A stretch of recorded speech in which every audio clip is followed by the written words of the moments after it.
guys. So here she is. She is really, really dirty. Do not come for me. But there she is. She is full of pollen at the moment because this is Georgia. But there she is, guys. Looking pretty damn good. Pretty snazzy. Pretty snazzy, eh? She's considerably wider and she's taller than the old one. Okay, y'all thought she was big. She's big. And she just goes on forever. She's an LTZ with the chrome handles and the this is the highest trim level, so it has every power package you can think of, the power tailgate, backup sensors, the backup camera right there, all the bells and whistles. This one has heated and cooled seats, front and rear. It's basically an Escalade, just Chevy's version. So in any case, I apologize that it's dirty, but I wanted to give you guys a little first look before I even made the YouTube video. Yeah, so hope you guys like it. All right, guys, so me and Sissy washed the truck up. So the truck looks really, really good. We went to the damn car wash and washed this bitch up. And so brand new truck is looking fire. Looking fire. Fire desire. Okay. And then, looks pretty good. Looks pretty good, don't it? So, she is looking good. I gotta get that paint.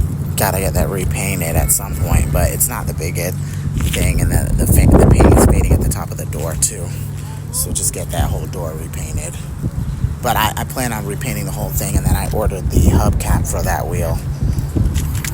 Actually, I ordered all four, so I'm just gonna replace all four so that they all have the same shininess.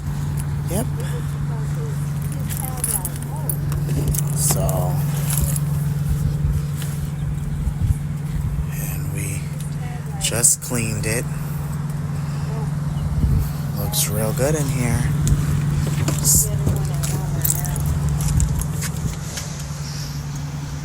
Sunroof TV. Perfect leather seats. Perfect third row seats. Yep. Alright. So, there it goes. I did it, y'all. Every time I say I'm not going to do something, I go ahead and do it anyways. So, yeah, that is the LED upgrade. And I wanted to go ahead and do that before I went to Florida, because I cannot see y'all when I'm driving down these dark, desolate roads in Georgia. So let me go ahead and turn the high beams on.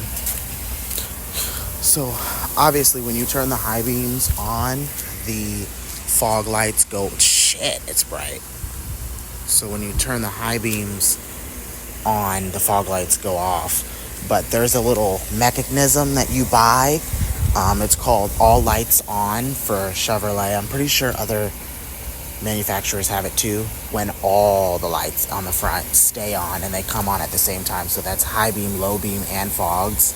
And there's a little mechanism you put on the fuse box that makes them all turn on and stay on. So that's the next step. This is the result. Don't buy things from faggots. Don't buy things from faggots. And that's it. Alright guys, as you can see, the Suburban is leaving. The Suburban has been sold. The engine blew, as I'll tell you guys and whatnot. This clip will be in the full video when it drops.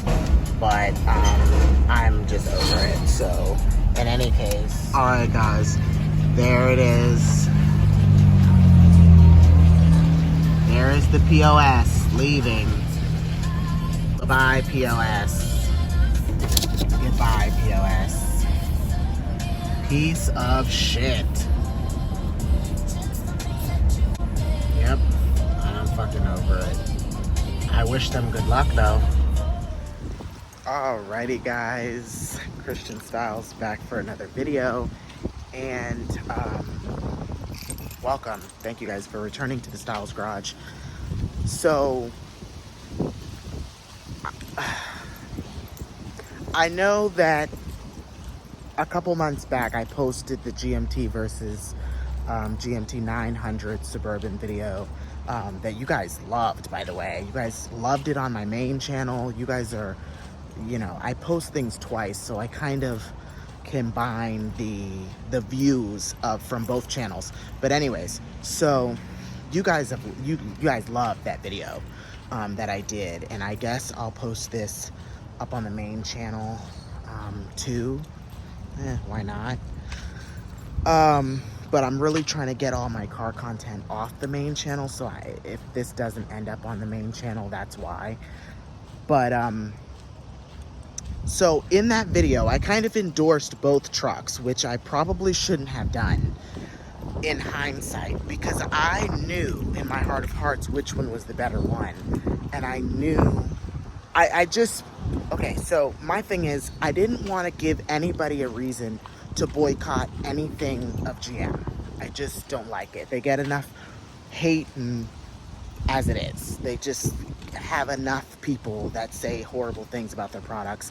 I didn't really want my followers to then follow suit with that same ideology or that same word of mouth kind of thing that would deter you from buying a really great vehicle. Okay, because GMT 900s, they are really nice vehicles. The quality just sucks. So I didn't want, you know, anybody to just be turned off based on my personal opinion or whatever. Speaking of GMT 900, here's a lifted one right here. I just didn't want anybody to be turned off. So I did so very professionally, because I am a GM loyalist. That's not a secret. Everybody knows that. I only buy General Motors vehicles for the most part, and American vehicles. You know, if I buy anything outside of GM, it has to be American made. And I live in America. I am a full-on American citizen, and I love this country. So I am going to drive what this country has created, what this country has built, the man-made stuff that has come from us and not elsewhere, in the imports. And I will support American-made and American-owned businesses. I just will. That's just who I am. We live in America. I'm not going to drive a Toyota or a, you know, I'm just not. Like, I show respect for this nation, you know, by promoting our stuff and it being the best. And, you know, I'm a huge Cadillac fan, obviously, because I'm African American and black people save Cadillac. But anyways, I wanted to really get into why I sold the Suburban rather than fixing it. The black Suburban that I owned, the GMT 900, why did I sell it? Well, when the engine blew on my way to South Florida, I didn't really have much of a choice. Now, my friend at the time, I say my friend at the time, like she's not still my friend. My good friend Jennifer, my good Judy, she had to come and rescue me and my sister off the highway in Jacksonville, Florida, because we had only gotten about an hour out from Georgia, from where we were living in Georgia, before the engine completely blew. Now, I was having all of these issues with the truck, like constant issues with the truck. And I just wasn't telling anybody, you know, about those issues, because social media is a highlight reel. You know, I don't show all of the negative that happens with the vehicles that I own, because I just don't feel like it's necessary, especially when they're not that big a deal. But this particular Suburban, I did tell you guys the story on how I bought it and how they deceived me and how the transmission was messed up and all of those things. So this truck had a history of multitude of issues. And I kind of like just swept over that, thinking, okay, well, it's a GM car. The parts are readily available. It's cheap. It'll probably be a simple fix. And for the most part, it probably would have been. And I tried to put money into fixing it. I put thousands of dollars into that car in the first couple of days of having owned it. So I paid way over 10 grand for the car, and then I had to put out another $5,000-$6,000 just to be able to get the car to run, which I thought was disrespectful for someone who had just paid 10 something for the vehicle itself. For it not to be running the way that it should have been running, that is frustrating to anybody that owns a car. You understand? So I didn't feel the need to go into why, but I guess now, because it's been so long, I should have did this video a long time ago, but I didn't, because I didn't feel like I wanted to address the fact that it's no longer here. But in all transparency, I am gonna address it, because I think you guys ought to know what went wrong with it before you guys buy, a GMT 900. Check over these things, okay? Because I didn't know that there was anything wrong with that transmission. I took it for a test drive. I did all the things that I probably should have done correctly, and it wasn't until the truck was on for 25 minutes or more, like actually moving down the highway at highway speeds, did it then start to have issues. But when it was not all the way warmed up and stuff like that, it didn't show any signs of having a problem. It was rolling fine. Like, I didn't feel the clunks and the bumps of the transmission having an issue on the very first day I test drove it, which, that's just a testament to me not keeping the car on long enough. I should have started the car and let it heat up and then drove it. And the whole situation was kind of fishy. Where the car was located, who was handling the sale for the car. The whole thing was fishy. And I kind of saw all these red flags and just disregarded them like it didn't matter. But it did matter, because they were big red flags that I just totally looked past because I wanted the car. Now, I usually do that. Buy a project car, disregard the red flags, fix what's wrong with it, and then act like the car was perfect the whole time.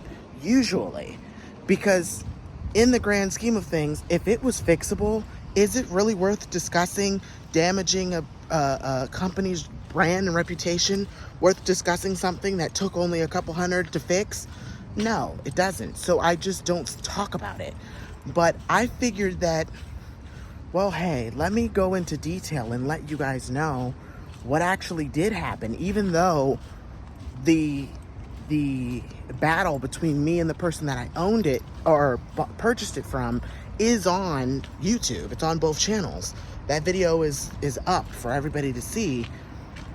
But I brought that car in to get serviced several times, and everything I said that the owner told me about, there being so many new parts and sparks plugs being new, and belts, and the radiator and the fan, which radiator was not new. I had to pay for that. There's a video, I'll link that video down below so you guys can actually see what took place when I actually purchased it, in the battle that I went through with the previous owner, trying to get them to pay for some of these repairs that they should have taken care of before the car was purchased, and it just didn't happen that way. So the car was a total piece of shit, and I was afraid of that because I had another GMT 900, this 2007 Escalade ESV, that was also a piece of shit. So that was my second GMT 900 that I'm thinking, okay, well, maybe if we get the one without all the bells and whistles, that'll solve the problem. No, that doesn't solve the problem. Just the way that the truck is built, the way that it is made is shitty. Sorry to say, it just is. And I don't like saying that. That hurts me to say as a GM loyalist, but, and I can't say, oh, I'll never buy another GMT 900, because I probably will, because I am a fan of General Motors, and I give them countless time and time again, chance after chance after chance. I mean, I just do, because it's clearly not all of them. I just got a bad one. And that's how I look at it. I just ended up with a bad one. I didn't know what the history behind it was. He was saying all the stuff was new. Several mechanics looked at it and said, this engine looks old as shit. This engine wasn't replaced. No way possible. Because if it's replaced and you just bought it 12 days ago, why is the engine already blown? There's no way possible. It had an oil issue that nobody could get to the bottom of. It wasn't burning oil. It wasn't leaking oil. The engine was going somewhere that it wasn't supposed to be going. And every 2 days, it would be out of oil. And I'd have to carry oil with me just to be able to get it to work back and forth every day. It had all these mystery issues that nobody could get to the bottom of, literally. So many mechanics tried their hardest to get to the bottom of what was going on with the truck. Nobody could figure out what it was. And still to this day, I don't even know what it was. The people that I sold it to, they haven't come back to me and said that they got the car up and running. They haven't did any of that. They bought it from me with that blown engine for $1,000. I let the truck go for the low because first of all, I wanted that money. And my plan was to sue him for the other money. But I just never did that either because I just wanted to be done with the situation. I just wanted it to be over with. And now, here we are. Yeah, every tax season I buy another car. It's just what I do. So here we are about to embark on another journey with a GMT 800. Again, me buying another GMT 800 versus a 900. And I can guarantee you, and I promise you I'm not going to eat my words, that I will not have a single issue with that truck. I will not have a single issue with a GMT 900 or 800 because I never do. The GMT 800s are bulletproof. They don't have the cylinder deactivation. They don't have that crap that the GMT 900s do. The GMT 900s made GM's truck quality go down the crapper, literally. The way things are put together with the hard plastics, and yeah, they might be durable and easy to clean and easy to detail, and they might hold up against chemicals and stuff, but overall, their piece of shit quality, it's absolutely ridiculous for what they charge for those vehicles, or what they did charge for them when they were new. And now, even on the used market, I feel like they're holding their value somewhat, and they really should not. Anybody that knows anything about the GMT 900 line, they're going to be the first to tell you that they're not going to pay over a certain amount for it because of the amount of money that you're going to have to put into it at any point in time with any mileage is why. So my father has a 2010 Avalanche GMT 900, which sucks.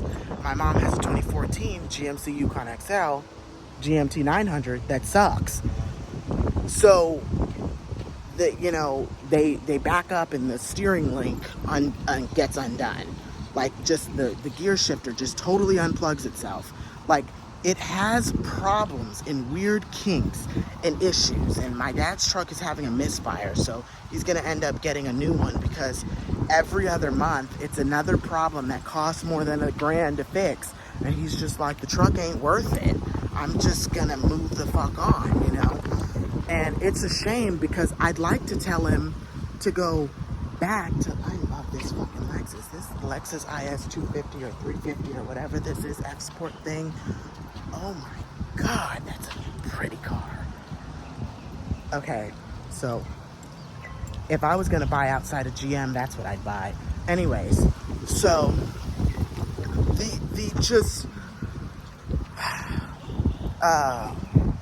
the pure headache that the GMT 900 platform leaves you with is just unacceptable. And this is coming from a GM loyalist, and I can't even believe GM sponsors me, pays for my stuff, and pays for trips and YouTube advertisements and all of this stuff. But I gotta keep it real with you guys. I have to keep it absolutely 100 with you guys. I am not going to sit here and pretend with you guys that these things don't matter, or that I'm not seeing, you know, the red flags, or that I'm not seeing the issues that happen, because I do. I see them, and I don't like what I see. And so I'm going to show you guys a series of clips and everything, I guess, of the car, and that's how I'm going to end this video off. But I'm just tired of the headache. I was just tired of the problems. So I did what anybody would. I let it go for cheap, and then I went to Florida. That was what it was. So even though I said what I said, I still stand by what I said in the other video about, you know, if you buy either one of them, you'd get a really good truck. I do stand by that still. I just feel like I got a bad one, and I didn't know what the history of it was, and that's where, you know, that's where all this comes in at. So my thing is, I don't want anybody to be afraid to buy a GMT 900. I would just say be very careful and do your research, and make sure you know the history of that GMT 900, and make sure that you know what was done already, like as far as repairs and what may need to get done based on mileage and maintenance, because it was up in the air what was wrong with that truck. And when it was working, it was great, and I enjoyed owning it. But it'll be a very, very long time before I buy another one.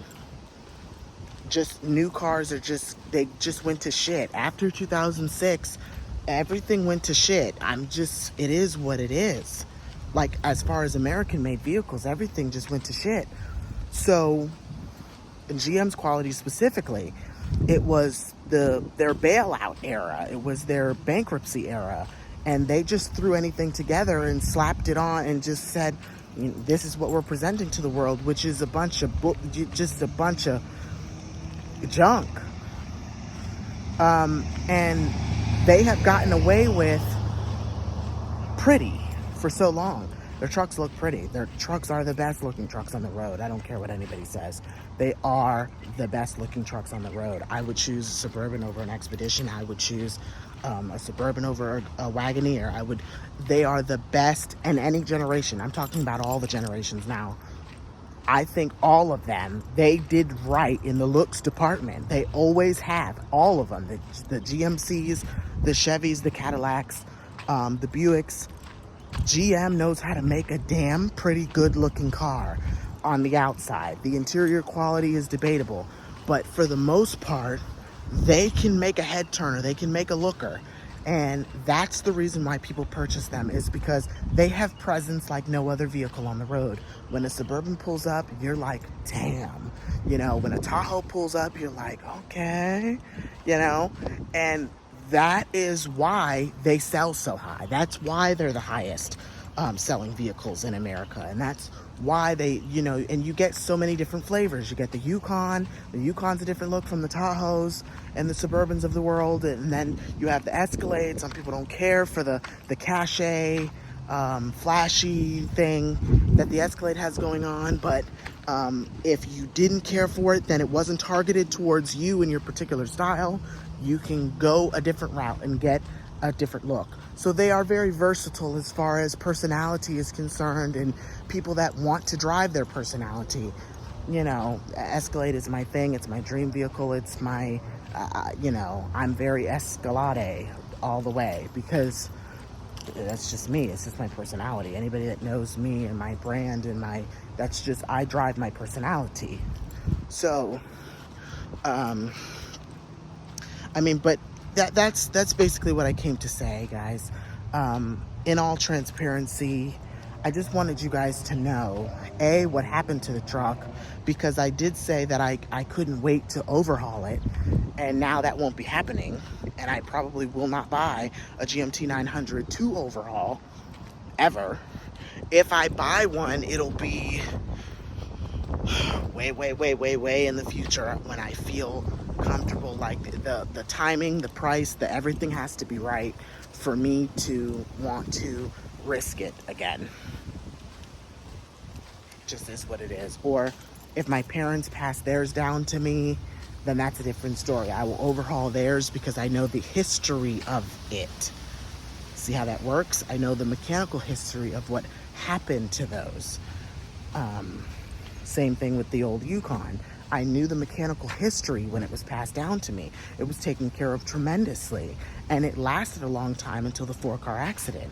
It would still be here had it not been for that accident. It only had 175,000 miles, which is very low for an 05 Yukon XL GMT900. They last forever.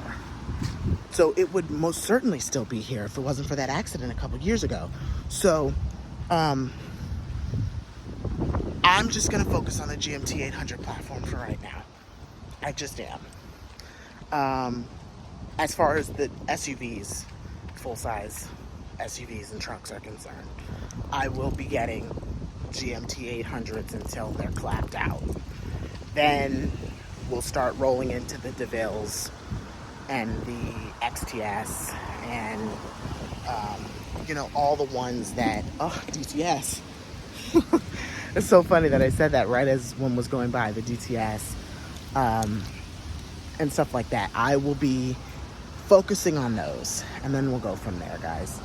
But just enjoy these clips, and that's it, guys. I'll see you guys in the next one. Be sure to hit the like button, share with your friends, share on social media, leave a comment down below, tell me what you think, tell me your experiences with GMT900s or 900s, and hit the subscribe button, hit all, so you guys get notified every time I upload a new video. And as I always say, guys, stay perfectly imperfect, and I'll see you guys in the next video. Bye, guys.